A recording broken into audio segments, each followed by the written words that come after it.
Continuando con el intercambio de ideas, ahora nos encontramos con la licenciada Zenaida Almao. Ella nos explicará las estrategias para enfrentarse al conflicto en las organizaciones. Buenas noches, licenciado. Con respecto al tema, existen varias estrategias de enfrentar el conflicto en 3 momentos distintos: antes de que ocurra, cuando sucede y después de que acontezca. Cabe acotar que esas estrategias no son infalibles. Cada persona en la organización tendrá que recurrir a una de ellas o a más de una, dependiendo de la situación en la cual se encuentre. Sí, licenciado. Se puede decir que las estrategias antes del conflicto tiene que ver con la prevención del conflicto. Primero se refiere a la selección y formación de personal, es decir, la selección y la formación hacen frente al conflicto, cambiando a sus protagonistas, las personas. En vista de que la selección de personal puede prevenir el conflicto y disminuir su impacto cuando, dada la naturaleza de la tarea, su probabilidad de aparición puede ser significativa. De ser así la selección de personal, entonces, la formación permite el aprendizaje de aptitudes y técnicas para manejar y saber enfrentarse a situaciones conflictivas, atenuándolas o resolviéndolas. También la formación de las personas en las tareas y responsabilidades propias del puesto de trabajo a desempeñar, supone una mejora de la actividad individual y una reducción de las fuentes que originan conflictos. Segunda estrategia: la creación y modificación de los puestos y flujos de trabajo. La creación de puestos de enlace es una forma de resolver conflictos y mejorar la coordinación interdepartamental. También existen puestos que por su diseño pueden originar situaciones conflictivas. Cuando el conflicto se puede localizar, es posible reducirlo modificando el flujo del trabajo en la organización, ya sea separando o unificando las tareas, o definiéndolas con mayor claridad.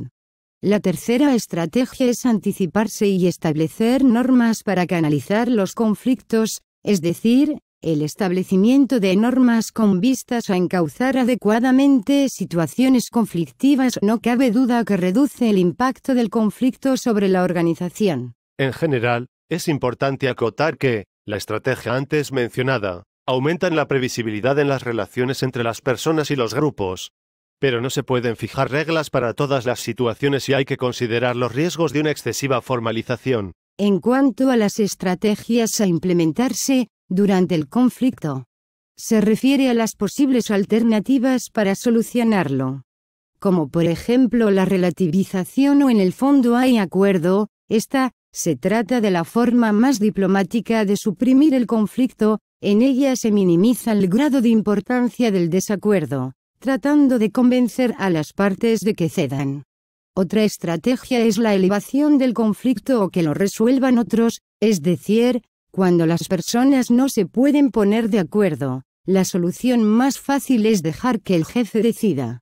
Apelar a personas neutrales o se necesita un árbitro, se somete el conflicto a la consideración de terceras personas, tales personas investigan la situación y recomiendan soluciones. De acuerdo a lo antes mencionado, se puede decir que otra estrategia es la de deslocalizar el conflicto hacia el exterior.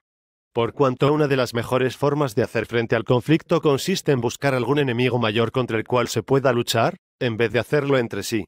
Lo que ocurre con esta estrategia es que resulta inútil si se utiliza para distraer a los miembros de la organización.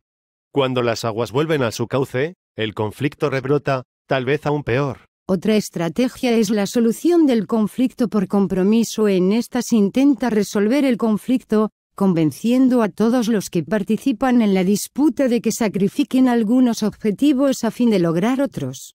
Las decisiones a que se llega a través del compromiso tienden a dejar un sentimiento de frustración y hostilidad en las personas, por lo que el compromiso es un método débil de resolver el conflicto, aunque la solución será simplemente aquella con la que se puedan conformar las partes. La negociación y cooperación. La negociación requiere confrontación. Las partes en conflicto se reúnen para encontrar la solución óptima de su problema. Se examinan las causas del conflicto y se buscan los métodos para resolverlo. A menudo se llega a una solución razonable si se cuenta con un líder hábil y se está dispuesto a aceptar el estrés que sienten todos los interesados. La negociación colectiva entre empresarios y sindicatos, o dirección y empleados, es una muestra de esta estrategia de manejo del conflicto. En cuanto a las estrategias después del conflicto, ¿qué nos puede explicar acerca de este punto? Bueno, licenciado, después del conflicto se dan las consecuencias. Como es un conflicto intergrupal, se producen cambios en el comportamiento del grupo. Como por ejemplo, mayor cohesión, es decir, los miembros del grupo muestran mayor solidaridad y dejaban de lado sus antiguos desacuerdos. También el surgimiento de líderes, por cuanto las personas que más contribuyen a la victoria se vuelven más importantes y disminuye la rivalidad del liderazgo. Y por último, la distorsión de las percepciones y aumento de los estereotipos negativos, por lo general se consideran con una capacidad superior, y disculpan sus limitaciones aumentando las de los otros.